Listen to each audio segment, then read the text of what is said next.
Today, people around the world have been waiting for the truth about the events that led to Snooty the manatee's death. SNN's Crystal Knowles was at that press conference and spoke to a former museum employee.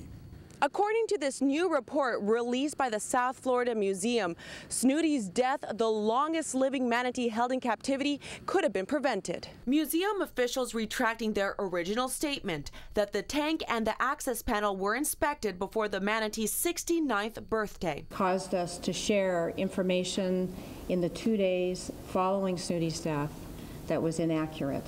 The board confirms that the findings show that Snooty died as a result of a preventable accident.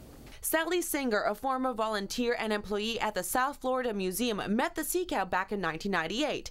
And up until 4 years ago, she was always by his side, feeding him and diving in his tank. He just was the love of my life. He'd swim around and I'd say, "Snooty, come here."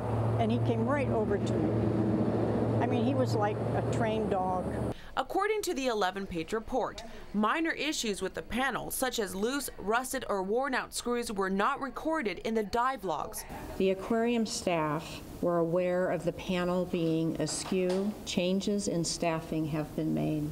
The museum's chief executive officer wouldn't disclose if anyone was fired or faced disciplinary action. Why hasn't any employee from the museum been fired, starting with the CEO, the COO, and the director of aquarium? We want answers, not lame apologies. Denise Anderson started the Justice for Snooty movement because she wants to see some action. According to museum officials, new dive checklists, protocols, and training for manatee care staff is taking place. Justice for Snooty says they won't stop protesting until justice is served.